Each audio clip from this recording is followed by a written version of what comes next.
Hello, I'm David Hardesty.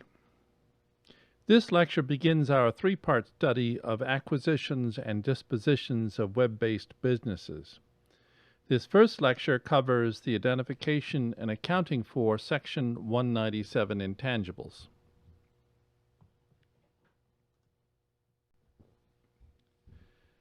The objectives of this lecture are to identify Section 197 intangibles and learn to amortize Section 197 intangibles.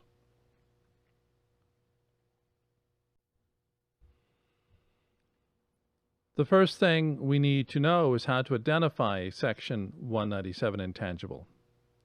There are two basic categories of Section 197 intangibles, and we will discuss them separately.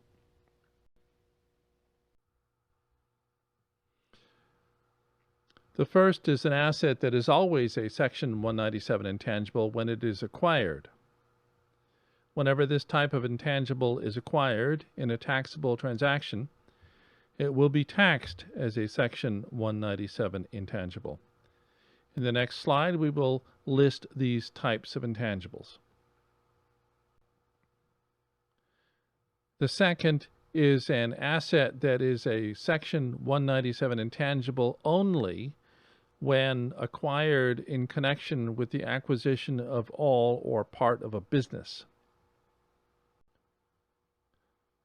Note that a payment does not result in a Section 197 intangible unless that payment must be capitalized under the general rules of Section 263. Thus, a payment that is otherwise deductible under Section 162, 174, etc., cannot result in a Section 197 intangibles. As noted earlier, certain types of acquired assets are always Section 197 intangibles.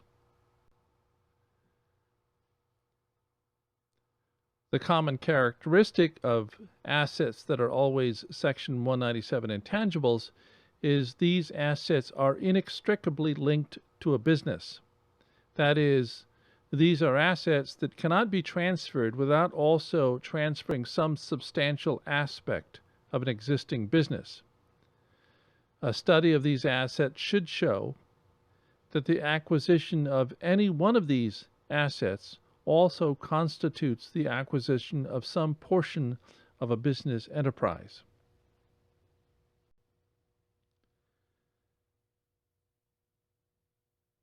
As discussed in the text at 8.022, these types of assets include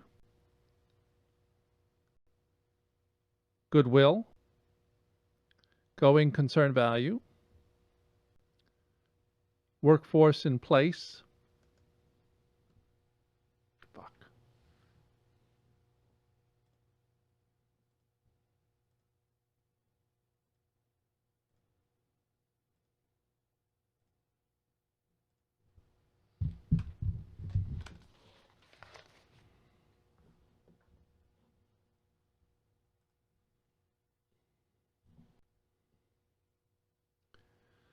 business books and records, operating systems, and other information bases,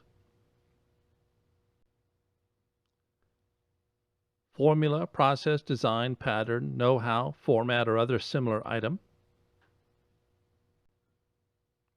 customer-based intangibles and supplier-based intangibles, licenses, permits, or other rights granted by the government, and franchises, trademarks, or trade names.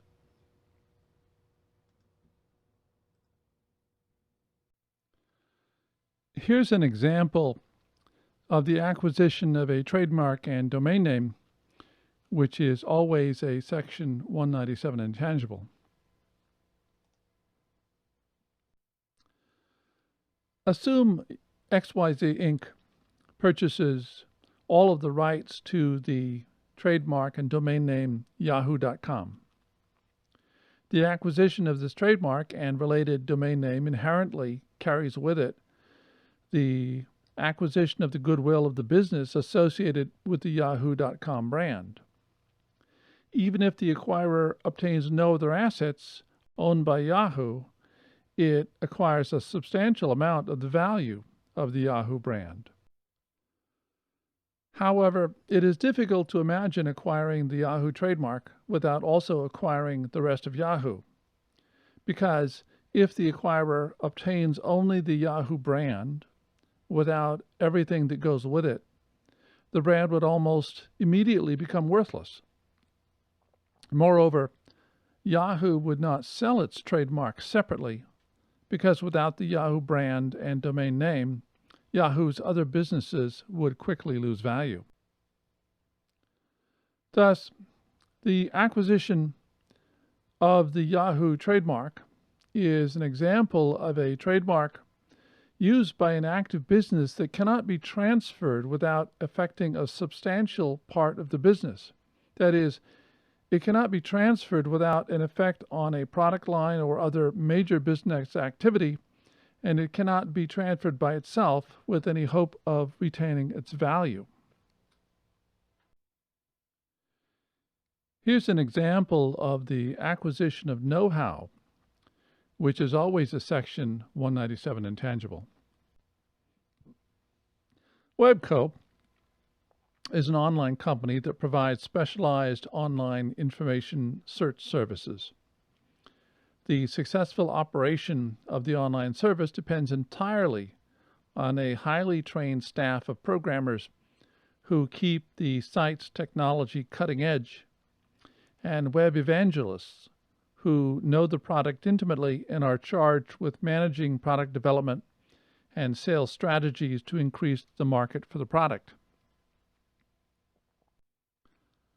This staff is intimately involved with the product, and the continued success of the product is dependent upon the know-how of this staff. For practical purposes, this know-how is inherently part of the business, and a transfer of the know-how is tantamount to a transfer of the business. Accordingly, if it was transferred, this know-how would always be a Section 197 intangible. The other type of Section 197 intangible is an asset that is a Section 197 intangible only when acquired in connection with the acquisition of a business. This we can refer to as a conditional Section 197 intangible.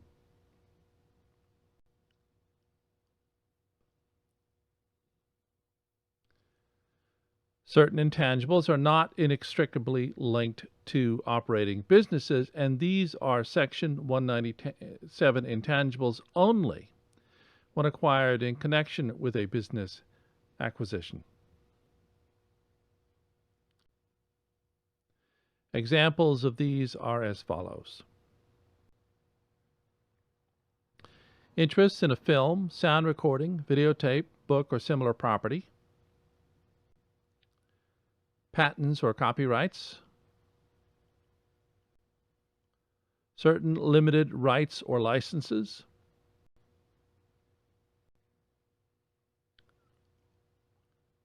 Custom computer software. And covenants not to compete. Here's an example of the acquisition of a patent, which is a Section 197 intangible only if acquired in connection with the acquisition of a business. Webco is the owner of the patent on Technology X, a software program that increases the speed of processing online transactions. Webco has replaced this technology with newer patented technology that its programmers have developed. It is free to sell the patent on Technology X to another person. The value of the patent to a potential acquirer is completely independent of Webco. In addition, Webco can transfer the patent without affecting its business. In this case, the patent is not a Section 197 intangible if transferred by itself. If, however, all of the assets of WebCo are acquired in a single transaction, then the patent would be classified as a Section 197 intangible. Here's an example of the acquisition of a copyright, which is a Section 197 intangible only if acquired in connection with the acquisition of a business. WebCo is an online travel booking service. Its website includes nearly 1,000 web pages full of text, photos, and videos of various different travel destinations. It owns the copyrights to all of this information. If sold, this website content has a value to the purchaser that is independent of the value of WebCo. That is, the value of the content is not dependent upon the business of WebCo. Accordingly, the content is not a Section 197 intangible if sold separately, but is a Section 197 intangible if acquired in connection with the acquisition of WebCo. An intangible becomes a Section 197 intangible only when it is acquired. Acquisition can take many forms. An outright purchase of an intangible will give rise to a Section 197 intangible. For example, if a trademark is purchased, then it is a Section 197 intangible, and if a copyright is purchased in connection with the acquisition of a business, then it is a Section 197 intangible. A license of an intangible can also give rise to a Section 197 intangible. As discussed in the text at 8.022C, a license of an intangible will be treated as the acquisition of an intangible, of a Section 197 intangible, if the license is essentially a purchase of the intangible. Here's an example of the license of an intangible which is classified as the acquisition of an intangible. uswebco.com enters into a transaction to acquire substantially all of the rights in patent X. The license calls for an initial payment for the patent, plus royalty payments based on income earned from the patent for a period of 10 years. Under the principles set forth in Section 1235, this transaction is considered a sale. Accordingly, all of the payments under the license are accounted for under Section 197. Here's another example of a license constituting possibly a Section 197 intangible. US WebCo purchases from MyWebCo, an unrelated company, all of the assets making up website mycommerce.com, a site that MyWebCo no longer wishes to operate. mycommerce.com, its assets include software, content, and computer equipment. These assets constitute a trade or business for purposes of Section 197. As part of the transaction, US WebCo acquires the right to use certain retained patented technology owned by MyWebCo. US WebCo can also use an email list containing the names of past visitors to mycommerce.com. For use of the patented technology, the acquisition agreement requires annual royalty payments contingent on the use of the technology. US WebCo will pay a fee for each use of the email list. Payments for the use of the patent will be capitalized and amortized under Section 197 unless US WebCo can establish that the license is not equivalent to a sale and purchase, and that the royalty payments are an arm's length consideration for the use of the rights transferred. Payments for the use of the mailing list will probably have to be capitalized regardless of whether the acquisition of the rights to the list is the equivalent of a purchase.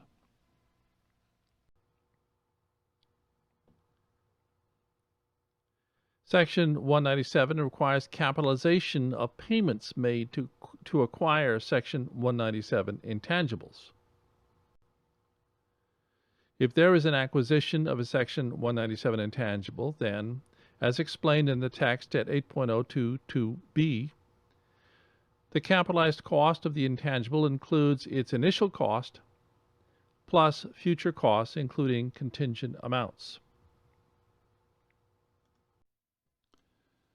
Here's an example of the capitalization of an intangible. A trademark is acquired in January 2008 for an initial cost of $150,000. The acquirer amortizes the trademark over 15 years at a rate of $10,000 per year.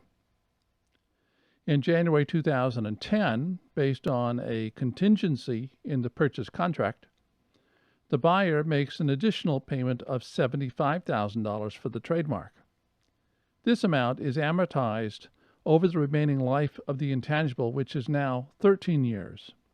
The amortization on this contingent payment is $5,769 per year. Let's talk about amortization. As explained in the text at 8.033, the cost of a Section 197 intangible is amortized on a straight-line basis over 15 years, beginning with the month it is acquired or the month active business operations begin, whichever is later. There is only one amortization period for a particular intangible. This means that if there are increases in the basis of the intangible after amortization begins, then these increases are amortized over the remainder of the original 15-year period.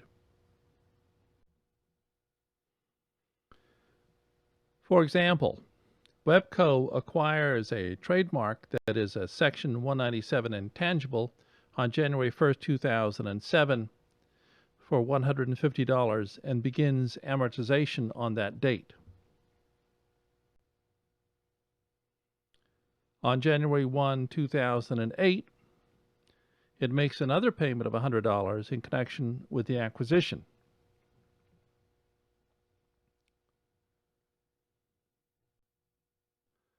The $150 payment is amortized over 15 years, resulting in $10 of amortization in 2008.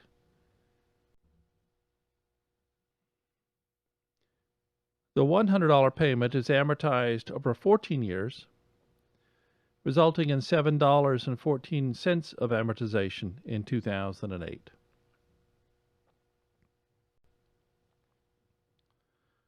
Thus, total 2008 amortization equals $17.14. Let's now turn to the subject of domain names. When a domain name is acquired, there is a question as to what type of asset it might be. Domain names are not characterized in the code or regulations, and we have no certainty as to how to characterize them. In the text at 8.026, there is a long discussion of the character of domain names. The argument essentially breaks down this way.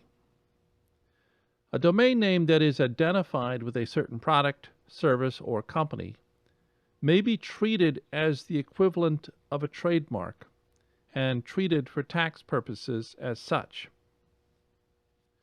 In the text, we refer to this as a trademark equivalent and suggest that the rules for trademarks should apply to a domain name to the extent that it is a trademark equivalent.